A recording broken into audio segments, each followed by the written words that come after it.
Something that I've been thinking about recently, especially because we just went through winter, and also even in summer, if you have dry skin, like you have dry skin year round, it doesn't matter like what season it is. I know some people have like seasonal dryness where they'll just be dry in like the winter, but I decided I would kind of share some of my like favorite products for dry skin, because I have dry skin no matter what. Like I don't have any oil on my skin at all, and it can make it tough to try and find stuff, because I feel like most YouTubers that I actually follow have either combination or oily skin, and so a lot of the products that they suggest that work really great for them don't actually work for me.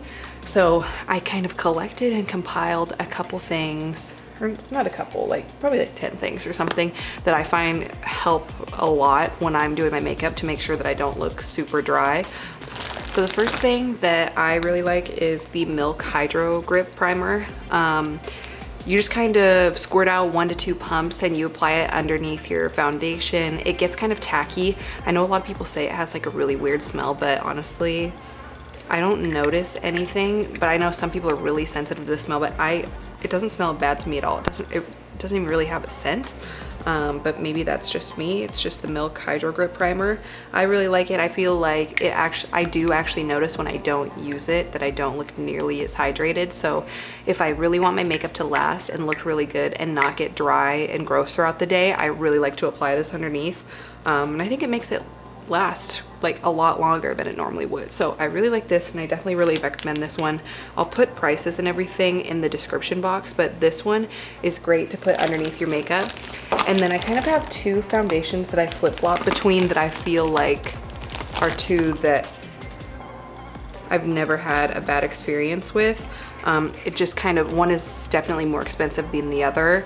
And so the like higher end one is the Armani Luminous Silk Foundation, and I get this in the shade 6. And it's because my undertones when I'm more tanned are really like olive. So this honestly almost has like a greenish hue to it.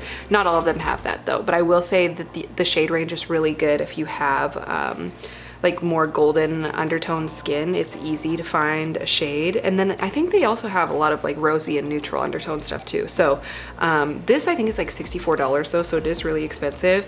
I would say it stays like natural, very luminous, does not dry down at all, does not stick to dry patches at all. I like to apply this with a brush because I think I get the most coverage. I used to only apply it with a beauty blender, and then I realized that I was making a huge mistake, and now I apply it with the Jaclyn Hill foundation brush. I don't have it down here, but it's just a flat top kabuki. It's the one with the white handle that she did with Morphe, and I think that gives like a really nice like medium coverage. And I think it looks really good. So yeah, this is the Armani Luminous Silk Foundation. And then if I'm kind of like not prepared to, or cause sometimes I just like to switch my foundation up. The other one I like is the Too Faced Born This Way foundation. This one I feel like people who are oily, combo, and dry can all use, and somehow it works for everybody.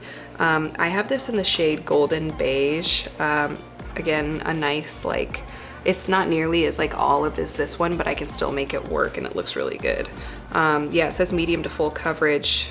I would agree with that. You could definitely build this one up a lot more than you can with this one, but if I had to choose, I would choose the Luminous Silk. But again, huge price difference, and this one definitely works for more skin types, but this one is great for dry skin. Like I've never had a problem with this at all. So I really like these. I apply them both with a brush, and then I do like to go over the top with the beauty blender just to make sure that everything is kind of blended how I want it to, and there's no like streaks or anything. I don't really get streaks with the Jaclyn Hill foundation brush, but just in case I like to, just because I think it makes it look a little bit more flawless.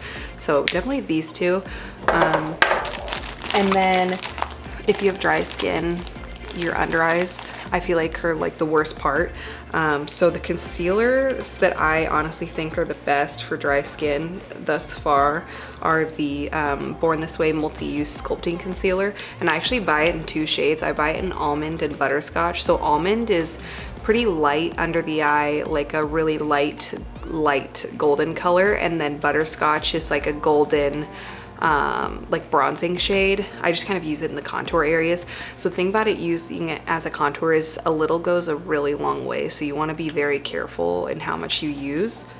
And then when it comes to the concealer, I used to apply it with a beauty blender, which is like totally fine, but I've since started using and this is really dirty, but the Tati Blendiful, which is like another of the products that I was gonna mention. I think these are great. They don't make your under eye look dry at all.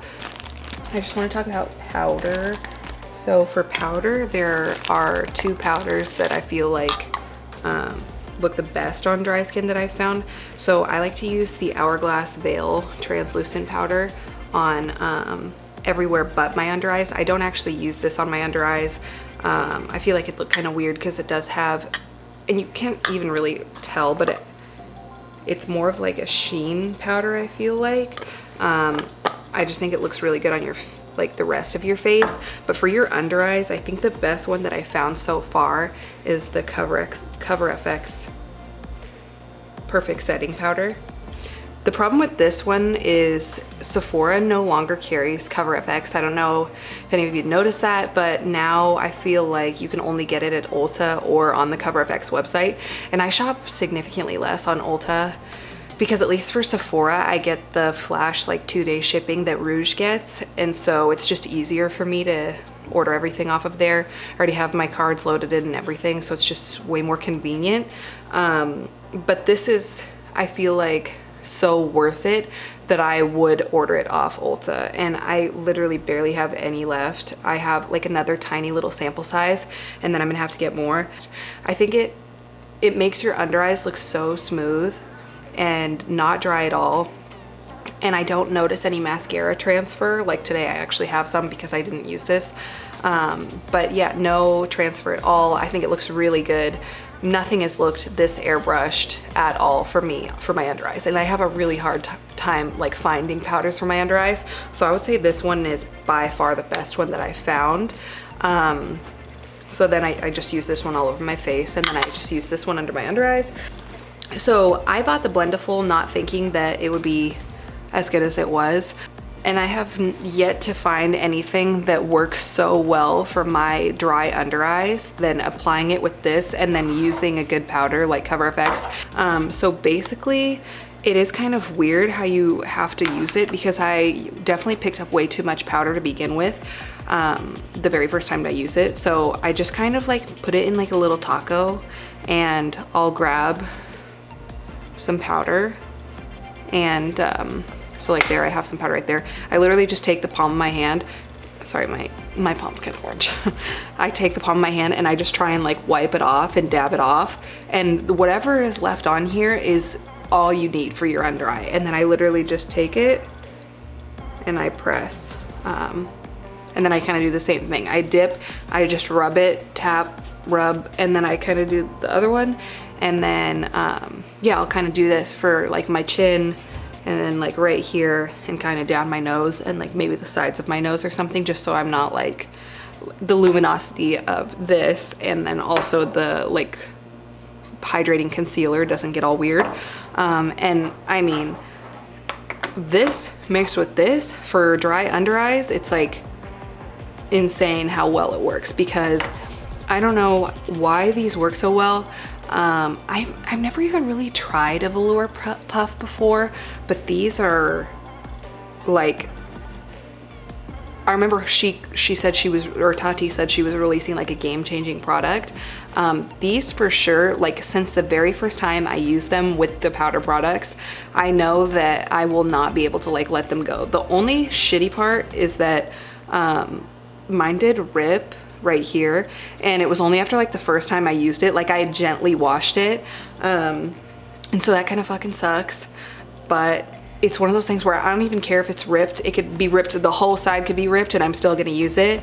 I'm just too lazy to do like the customer service, like send in a photo thing. I don't know. But yeah, I wasn't rough with it at all, but it still ripped. But I mean, it is like, I don't even know how she did it. I don't know what she did, but can't live without this. The last makeup thing that I have is one that I have repurchased probably 6 times.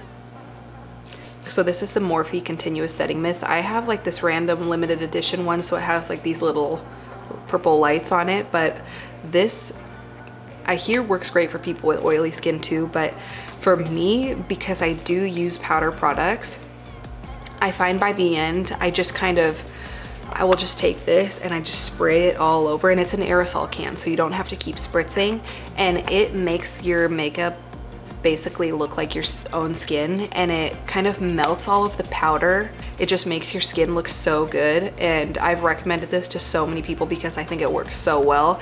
I find this to work better than MAC Fix Plus. MAC Fix Plus, to me, I don't like the finish when I spray it. I don't like the spritzer too. The spritzer can be kind of weird where it'll just kind of like get kind of messed up and it'll just like spit and you'll have like big drops all over your face and you'll be trying to like dab it out with the beauty blender, and that to me was like fine, and I was like willing to do that and try and fix it and make it work until Morphe released this. And then once I used this, I realized that nothing compared, because I am like I have to use setting spray. I think it is super important in a makeup routine, especially if you have dry skin. And if you don't like the tacky feeling of makeup and you're like afraid to use powder because of dry skin, if you use this on top, like you can definitely use powder. So like it's definitely not something you can't do if you have dry skin. As long as you're using like dry skin friendly products, it's perfect. So yeah, I think this is great. I have so many of these. I will keep repurchasing this. I'm not really sure how expensive it is. I have a feeling it's like 20 to 22. I don't know. That is all for these dry skin products. Anyways, have a good lockdown, everybody, and I will see you in my next video.